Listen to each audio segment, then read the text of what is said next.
Apple Card is the perfect cashback rewards credit card. You earn up to 3% daily cash on every purchase every day. Visit apple.co/card calculator to see how much you can earn. Apple Card issued by Goldman Sachs Bank USA, Salt Lake City branch. Subject to credit approval. Terms apply. Hey there, working listeners. Before we start the show, I want to let you know about a story coming up a little later. It's from one of our partners, SAP. AI comes at you fast. If you don't get reliable and relevant advice, your business might miss out. Whether you're looking to automate tasks or embed AI in your business processes, SAP can help. To learn more, head to sap.com/AI and stick around for expert advice on how to embrace AI with confidence.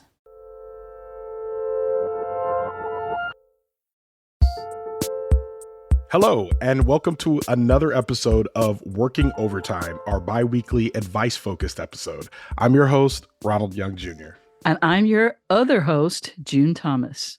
So, Ronald, what are we talking about today? Well, June, as you've probably read or noticed in the news media and entertainment industry, we've been having a bit of a struggle recently. I've noticed that in a time of shrinking budgets and layoffs, there's a lot more people going the freelance route. And for a lot of audio producers, there aren't really a ton of full-time jobs.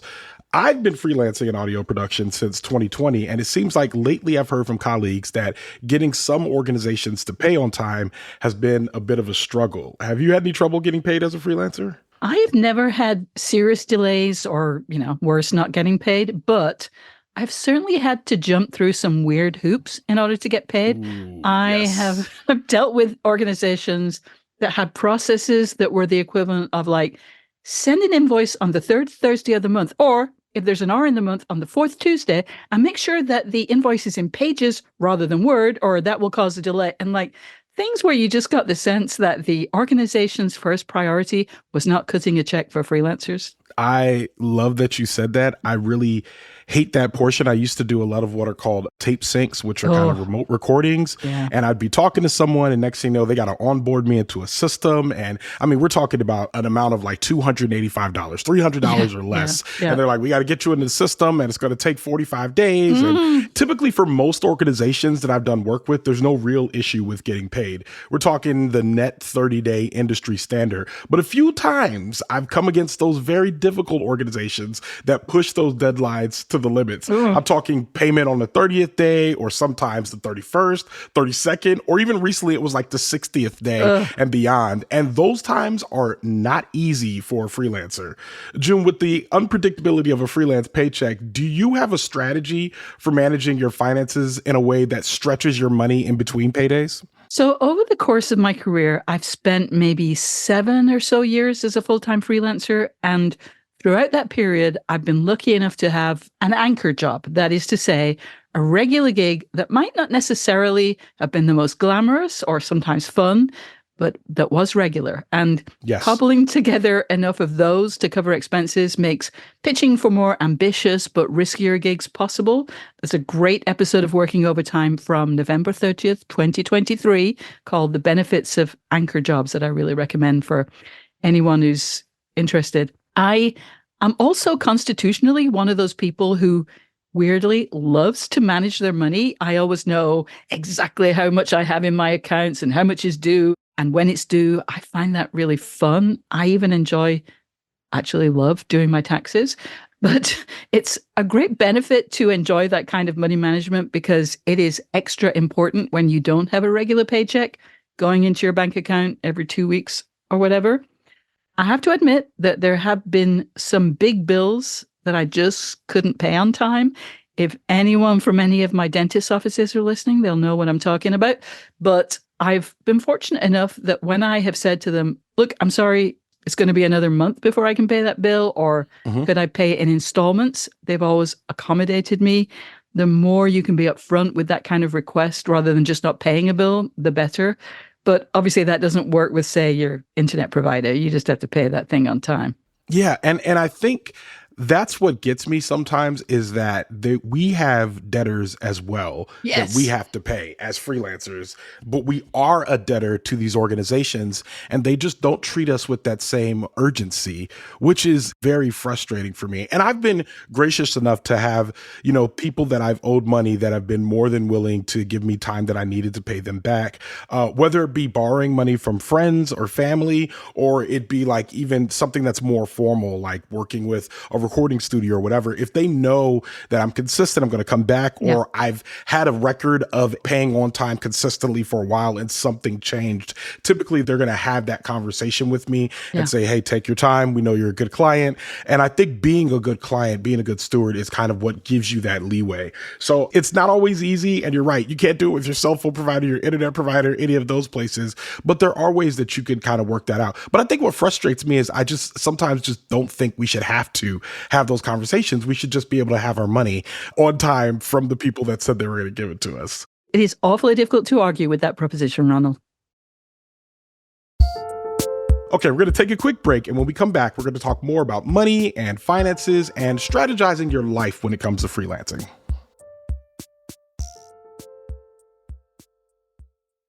Apple Card is the perfect cashback rewards credit card. Earn up to 3% daily cashback on every purchase every day.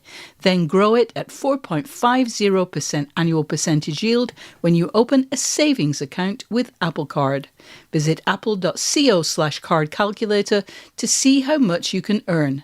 Apple Card subject to credit approval. Savings available to Apple Card owners subject to eligibility. Savings accounts provided by Goldman Sachs Bank, USA, member FDIC. Terms apply. This podcast is brought to you by Slate Studios and SAP. AI is moving so fast. If you don't get reliable and relevant advice, your business might miss out. Welcome to Dear Artie, an advice column from SAP, where we tackle the tricky questions at the intersection of AI and business. Let's meet our expert. Hi, I'm Ian Khan. I'm a technology futurist, speaker, and author, and I love to help organizations measure their current state of readiness for an AI-driven world. I'm excited to dive into today's question. Dear Artie, our finance team is top-notch, but small. How can AI support them? Signed, Financially Drained. Well, financially drained, a lot is happening in finance and AI, and the possibilities are endless. First of all, AI can help your finance team analyze massive amounts of financial data faster than any human or a team of people could do. Second, it can help perform functions on data through algorithms. This can connect different systems together and really simplify decision-making for your finance team. And last but not least, AI can help reduce the time needed for data to provide insights so that your leaders can make faster decisions. Embrace AI with confidence. Head to sap.com/AI to learn more. This show is sponsored by BetterHelp. A lot of us spend our lives wishing we had more time. The question is, time for what? If time were unlimited, how would you use it? The best way to squeeze that special thing into your schedule is to know what's important to you and make that thing a priority. Therapy can help you find what matters to you so you can do more of it. I've been in therapy at several points in my life, and every time it really helped me clear up confusions, to find clarity that helped me make better decisions about what I wanted to do with my life, whether and when to make changes, what I wanted to stop doing, and what I wanted to do more of. If you're thinking of starting therapy, give BetterHelp a try. It's entirely online and it's designed to be convenient, flexible, and suited to your schedule. Just fill out a brief questionnaire to get matched with a licensed therapist and switch therapists anytime at no additional charge. Learn to make time for what makes you happy with BetterHelp. Visit betterhelp.com/overtime today to get 10% off your first month. That's BetterHelp, HELP.com/overtime. Hey listeners, Do you have any tips or questions about the creative process? Get in touch, share your advice, share your questions. You can email us at working@slate.com, or even better, you can call us and leave a message at 304-933-9675. That's 304-933-WORK. You can also leave a voice message at working@slate.com. We are back, and we're still talking about getting paid as freelancers in a tough economy. June, one thing I've started thinking about a lot are contracts and payment frequencies up front. Yeah. Like before I even decide to take a contract, I want to know how frequently I'll be paid and how quickly their accounts payable department turns around an invoice. I've also been less shy about asking for a larger percentage of money up front for work I'll be doing. As an audio producer, this ask can be tricky at times because the work hasn't started or isn't complete, but it's less trickier than struggling to pay bills. What do you think, June? Do you recommend for or against these types of conversations during the negotiation period of a freelance contract? Well, I absolutely recommend having those conversations. I should say that in addition to having been a freelancer, I've also had a couple of positions where I was responsible for getting people paid.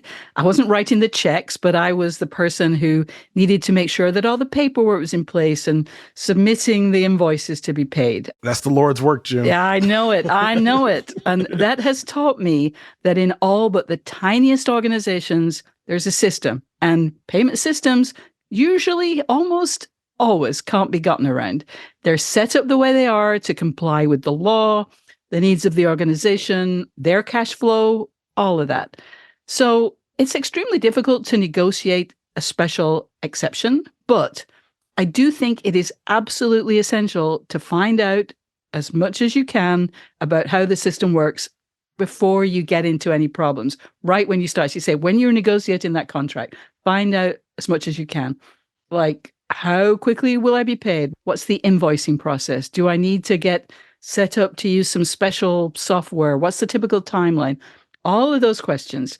If you can't change the system, you can at least be sure you understand what's required of you and know what you have to do and when so that you can be paid. You do not want to give anybody any excuses for not getting that check to you. I absolutely agree. I try to stay on top of that stuff as soon as I get into a gig. What do you need? Do you need a W-9? Do you need a drop of blood? Do you need, what do you need in order to make sure that I get paid? A thumb scan, whatever I have to give you, I'm going to make sure I give you. And I think one of the reasons I get so fired up about this is because a lot of the times as a freelancer, I'm working with people who are on the regular payroll, full-time employees who are collecting a check every 2 weeks. Yeah. I remember what that was like.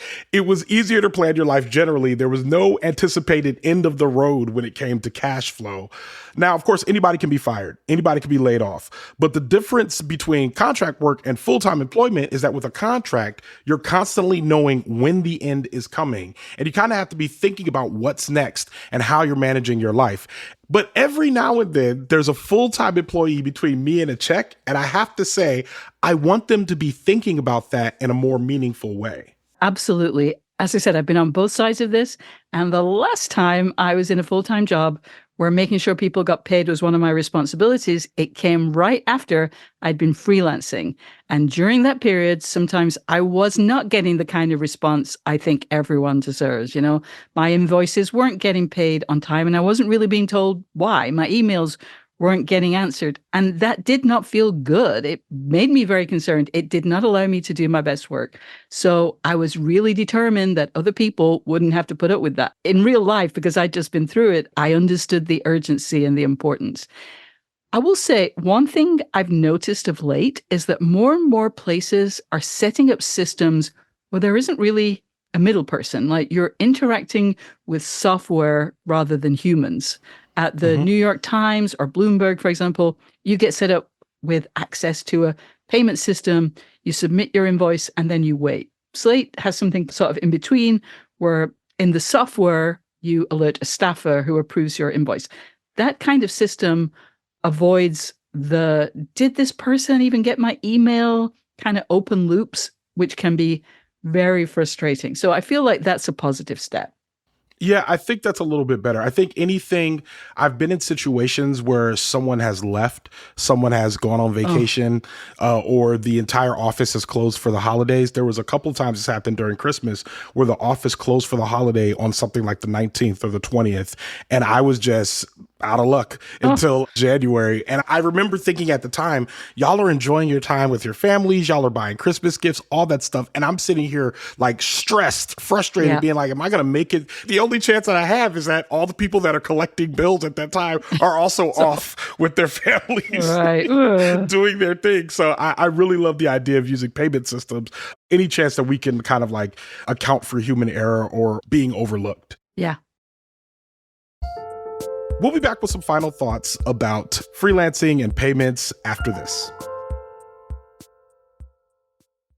This podcast is brought to you by Progressive Insurance. Most of you listening right now are probably multitasking. Yep. While you're listening, you're probably also driving, cleaning, exercising, or maybe even grocery shopping. But if you're not in some kind of moving vehicle, there's something else you can be doing right now. Getting an auto quote from Progressive Insurance. It's easy, and you could save money by doing it right from your phone. Drivers who save by switching to Progressive save nearly $750 on average, and auto customers qualify for an average of 7 discounts. Discounts for having multiple vehicles on your policy, being a homeowner, and more. So, just like your favorite podcast, Progressive will be with you 24/7, 366 days a year, so you're protected no matter what. Multitask right now. Quote your car insurance at progressive.com to join the over 28 million drivers who trust Progressive. Progressive Casualty Insurance Company and affiliates. National average 12-month savings of $744 by new customers surveyed who saved with Progressive between June 2022 and May 2023. Potential savings will vary. Discounts not available in all states and situations. What's the best way to learn a language? Immersion, living where the language is spoken and using it every day. But if that's not in the cards this year, you can still learn a language the second best way, and that is with Babbel. There was a time when I spoke Spanish pretty well. I spent a couple of years living in Spain, but that was some time ago, and I haven't really been using it intensively since then. So I wondered if Babbel could help me revive a language, or if it was just for beginners who needed to gather really essential skills like asking for directions, talking to shopkeepers, or ordering food. Well, I have to tell you, it was really useful. I enjoyed the kinds of conversations that Babbel prompted me to have. The structure was appropriately complex, but it was all connected to situations I could imagine arising in real-life interactions. Babbel is generally designed by real people for real conversations. The tips and tools are approachable, accessible, rooted in real-life situations, and delivered with conversation-based teaching, so you're ready to practice what you've learned in the real world. And here's a special limited time deal for our listeners.